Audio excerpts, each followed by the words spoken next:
your life work.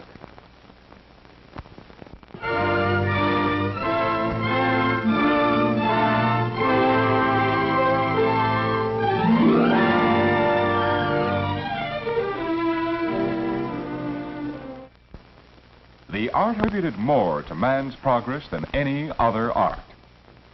By means of printing, the fund of knowledge accumulated through the ages is available to everyone, rich and poor alike. Printing is essential to all education. All the other arts rely on it. Religious movements depend on it. Business could not function without it, nor could government. Because of the need for printed matter in practically all of man's activities, printing now ranks fourth among the nation's great industries. The wide variety of products of the press and the demand for a constant supply requires the efforts of many skilled persons in printing firms ranging in size from the small one-man establishment to large plants employing hundreds of workers. Printing as a vocation attracts many young men and women because it offers real opportunities for steady work, good pay, and advancement. The trade has several branches and numerous allied industries. The most familiar branch, letterpress printing, has three distinct types of work. These are, first, composition, the preparation of the type or other matter to be printed for the presses. Second, press work, the actual printing of the composed matter on paper or some other substance. And third, bindery work, the folding or joining together of the printed sheets into various forms so that they may be sent to the public.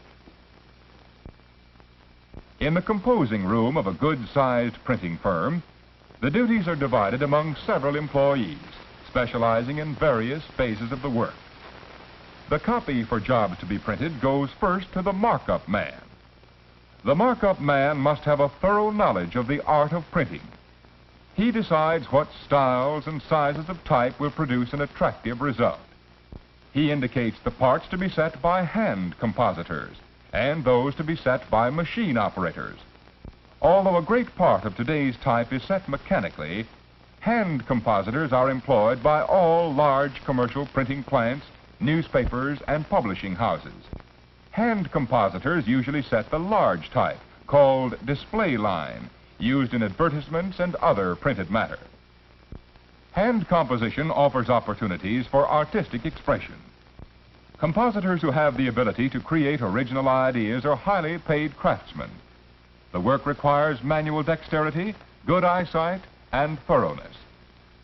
Linotypes and other typesetting machines are used for the part of the copy called straight matter, consisting of many lines of the same length and size of type. The linotype operator manipulates a keyboard to assemble lines of characters, which come in contact with molten type metal to produce lines or slugs of type. These slugs are molded in the length required by the job. They are the right height for the presses, and the words are spaced correctly in the line. Linotype operators must work speedily and accurately, and be efficient in spelling, punctuation, word division, and printer's arithmetic. Some printing firms have monotype machines, which consist of two separate units, the keyboard and a casting machine. When the monotype keyboard operator presses the keys, punches driven by compressed air perforate a paper ribbon at the top of the machine. When the operator finishes, the ribbon is removed and placed in the casting machine. The perforated paper controls the movements of the machine, causing it to produce individual type characters set in properly spaced lines. There are other kinds of typesetting machines, but the monotype and linotype are typical examples. When a page of type has been set either by machine or by hand, it is placed in a small proof press and printed on a large piece of paper. This leaves wide margins around the type where the proofreader indicates mistakes to be corrected. It is the proofreader's responsibility to find all errors in spelling, punctuation, and typography. Large plants employ persons, usually women, who do nothing but proofread. But in some shops, this job may be done by the foreman or head operator. After mistakes have been corrected, all the type and engraved plates for a single page must be assembled. In large printing firms, this work is done by specialists called make-up men. In the lock-up department, workers called stone men assemble many pages of type into single forms. But there are several different ways in which the matter to be printed is prepared for the presses. It all depends on the kind of press to be used. Platen presses are used on small jobs, such as letterheads or handbills. Some of these presses are hand-fed. On other small job presses, an ingenious device feeds the paper automatically. There are automatic cylinder presses for long runs of small work. In offset presses, the matter to be printed is first impressed from a zinc plate to a special rubber roller, then transferred to the paper. And for printing magazines, books, and newspapers, there are immense high-speed rotary presses which, printing both sides of the paper in one operation, turn out thousands of folded copies per hour. But no matter what kind of press is used, a pressman must be a skilled, conscientious worker. He is in charge of expensive machinery and materials, and the quality of the work produced depends on his ability. Before a job can be printed, the pressman must make ready, that is, compensate for inequalities of pressure of the paper against the plate. This is done by building up portions of the impression surface with thin pieces of paper cut to the proper shape so that the pressure is equalized. A pressman must know how to adjust his press to all kinds of paper and secure mechanical accuracy throughout. He must have an eye for intensity of color and see that the inking is uniform at all times. And pressmen should be able to supervise assistants, for in many plants, an experienced man may be responsible for the proper functioning of several presses operated by apprentices. The printing trades acquire most of their new workers through apprenticeship, or training on the job. Some vocational schools offer training which can be taken during apprenticeship or previous to it. Vocational school training alone does not always produce skilled workers, but it does enable a person to decide whether he is truly interested and suitable for the work. And the course of training is arranged to give the student a good background in printing.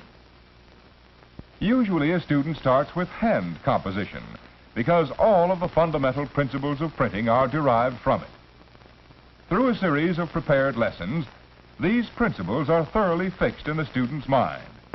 The lessons include instruction in spelling, word division, proofreading, punctuation, and printer's arithmetic. After completing the hand composition course, a student is eligible for work in the press room. Here he begins his study on a small hand-fed job press. After mastering it, he is advanced to the small automatic presses. But there is a great deal to be learned before a student can assume the responsibility of operating the large cylinder presses. Above all, he must thoroughly understand the mechanism. Thus, press work is particularly fitted for young men who like to work with machinery. Students studying to become linotype operators must have mechanical knowledge too, but here the emphasis is on speed and accuracy. Usually, anyone who has mastered the typewriter can learn to operate the linotype keyboard, but he must also learn composition. A student who successfully completes the course of study in some phase of printing at a vocational school is prepared to enter the printing industry on a basis leading to worthwhile remuneration.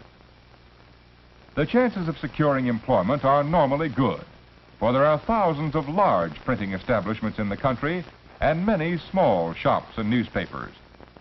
And work in the printing trade is not seasonal. It goes on the year round, regardless of sunshine or rain. Working conditions are generally satisfactory as to housing, hygiene, and hours. If you think you would be interested in printing as a vocation, investigate its possibilities and prepare yourself accordingly for the phase of the work for which you are best suited. The printing industry needs young men and women in its composing rooms where thoughts and ideas are fashioned into type. It needs mechanically minded young men in its press rooms to operate the intricate machinery. It is a growing industry, high on the list of those offering stability of wages and employment, a high proportion of salaried positions, and real opportunities for advancement. Perhaps you will find a place for your tastes and talents in printing, a vocation offering splendid possibilities for your life work.